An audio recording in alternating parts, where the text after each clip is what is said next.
Checkers! Good girl. Good girl. Good girl. All right, Stephanie and all the furry friends. Back with Checkers. So, I will tell you guys, this dog has a history of dog aggression. She's a good little dog, though. She's going to be a great little companion for somebody. Oh, she's a pocket pitty. She's a pocket pitty. So the way that you're going to deal with this more than anything is not, oh, I'm going to put her in a bunch of situations with other dogs and I'm going to correct the behavior. That doesn't work. I'm going to install an extremely reliable recall. And I was actually yesterday, I mean, there's not that many of you do it. I was actually using the nick and bumping it continuous. But we want to go back today. There's really no distractions. Checkers!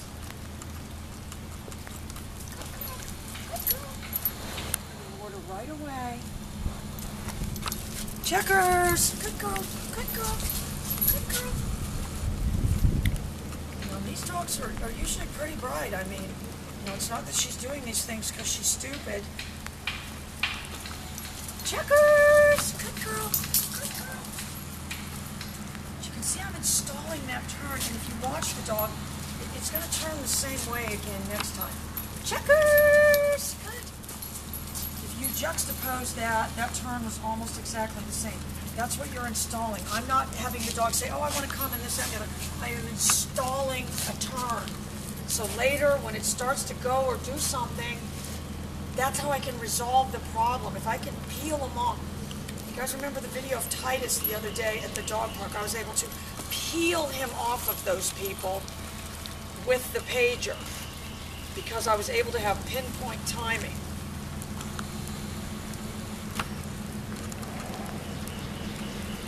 Not going to call the dog right. At the beginning especially, you guys, you're looking for a certain angle. They just all have to go right in the mud. We still have forgotten to call Lori about dealing with this mud. Checkers! Good. She did turn the opposite way that time. They will have a tendency to be right or left pawed, so they'll turn a certain way. This time she's probably going to turn.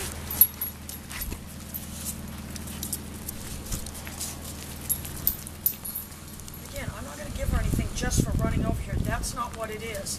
It's responding to the pager and responding to my command.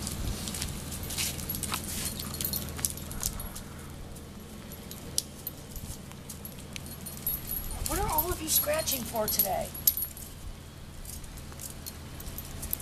Is it tight?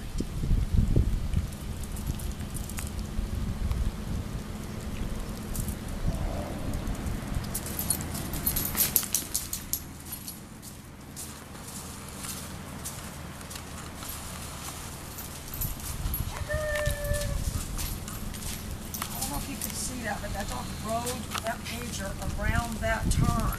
We've got their little motion going. Checkers! Increasing my distance. I want the dog coming very, very quickly.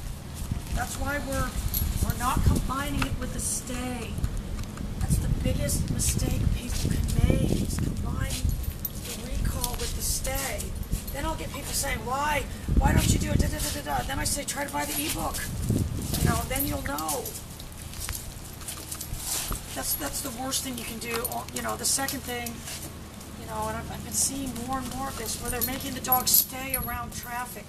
There is no freaking way.